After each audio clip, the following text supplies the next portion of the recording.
Brothers saw you on your Messiah Complex tour.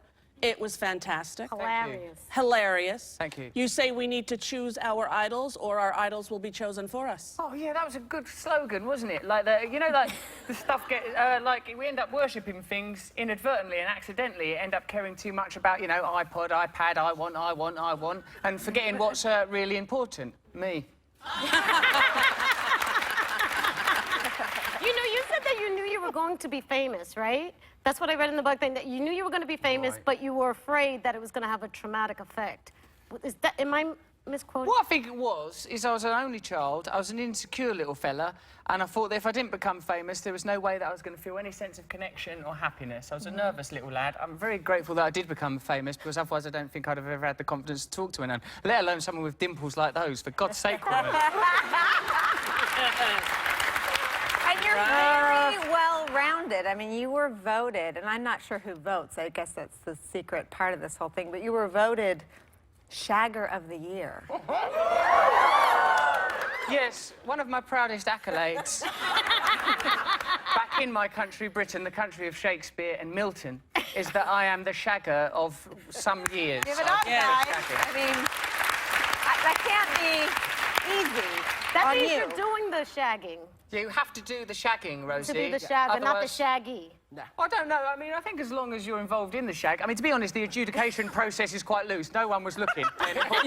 No one turned up during the shag and said, well, that looks technically inept. So you weren't, but it's not just about the shag, right? I mean, you're looking for love, I hear. I think everyone ultimately is looking for love. In fact, whatever it is we might think that we're looking for, perhaps behind it is love. We might think that we want our football team to win. We might think that we want a new pair of sexy trainers. We might think, in fact, that we want to snog you in spite of your political views. But behind all of that, behind all of those desires, really is a yearning for connection and love. Yes. Probably, is there? I don't know. I'm just trying to work it out. Yeah, I think Probably you're it's that, on to isn't something. it? It's probably that, yeah. She's laughing at you. Or me, I don't know. No, both.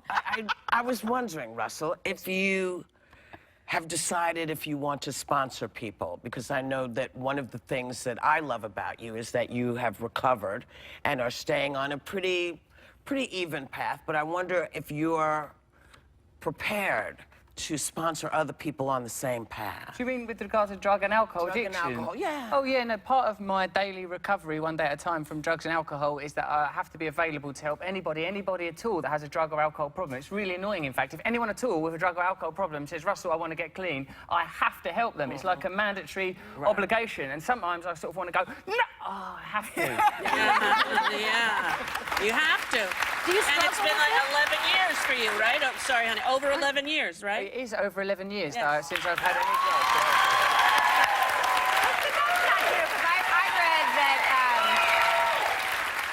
You write about homeless vets in your book. I know we're going to get to talk about that Yeah, more. not veterinarians, because like, how would you Veterans, ever veterans. help a dog or cat if you lived in an alleyway? Right. It would be, well, I in mean some ways, vets, like army easier. vets. Right, army vets. But, and you took a homeless person into your flat, so I think this, I think it's easier for you than you make it say, to say yes to people. Sometimes people are stigmatised because of something like homelessness, but I know loads of people that are homeless, and they're exactly the same as You me, talk to except them, for a roof. And you talk to them, and Yeah. you don't have any of that sort of barrier that I think other people, some people step over them. You write a lot about how you don't do that. I think it's important to try to acknowledge that we are ultimately unified by our common humanity, not divided by significant distinctions. That's nice.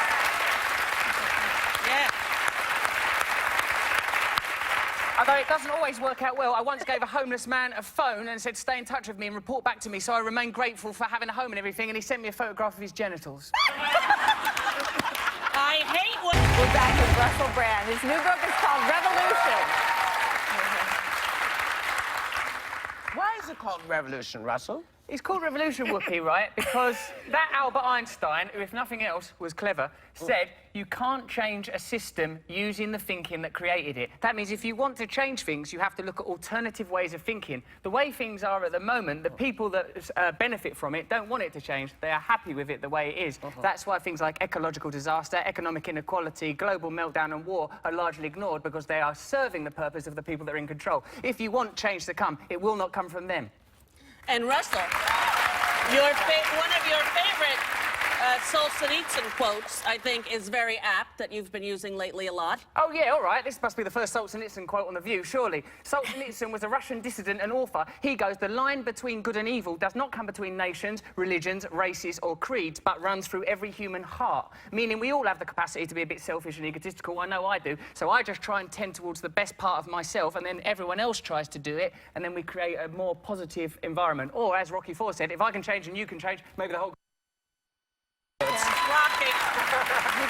Can I ask you about I saw some of the interviews you've done in the book, and you have an insistence that this revolution cannot and will not come about through voting. But there's not a revolution that I can think of that without violence has brought about change. So you take out violence, because that's Yes, violence is obviously bad. That would not, you can't achieve anything through violence. And you take out voting. So how are these changes going to happen without voting, without violence? Well, the only reason I disagree with voting is because, for me, the political system in my country, there are two parties, but both the parties are really similar to one another, and it seems that they're more interested in representing big business than the ordinary people of my country. I wonder if it's the same here. It is very similar. It is, but, you know, I think in this country, when people hear you say that, you know, they get nervous because people of color fought so hard for the right to vote. Yes, and women fought very hard to vote. Yes. And the reason people fought so hard to vote is because they wanted their views represented. They wanted to be free. Now we've ended up with a government that doesn't represent us in a lot of countries. Your own Thomas Jefferson said every generation should have a revolution,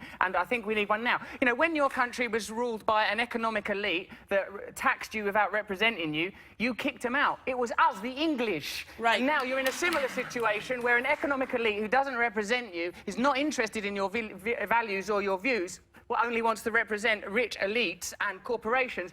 You similarly have this situation, only now it's not divided by an ocean, only an ocean of money, a green sea of inequality. Thomas Jefferson also said that revolution comes about when people are willing to bleed for their cause. So what are you willing to bleed for your cause? Are you willing to change your life around? If someone came to you and gave you $100 billion to make these changes, I saw you pressed in an interview, and I know you got a little cross, and I hope you don't get cross with me. But I didn't think you got cross at all. I thought it was brilliant. And it's had 11 million views.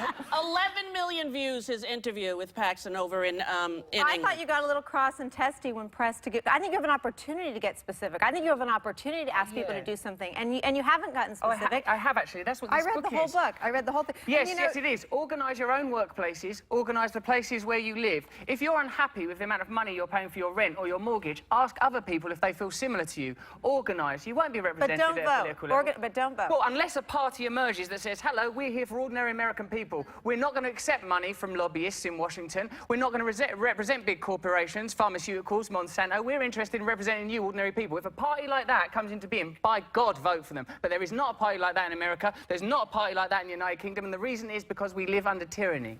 Well, no, there was a party. There was a party. It was Ralph Nader. Ralph Nader in our country did represent those values, and what had happened is that the people didn't come out to support him. And a lot of times here in America, we vote against our own self-interest. Why do we do that? It's almost like the media feeds us narratives where we oppress immigrants, people that are vulnerable, people with disability, people that are different colours from the majority of the population. These people are constantly blamed for social problems. I'm a recovering drug addict. We are constantly criminalised and persecuted and imprisoned. And in a way, it's like people are always looking for scapegoats, people to condemn and blame, instead of, if you're looking for where to get more money to create a better society, look at the people that have got all of the money. That's where the problem is.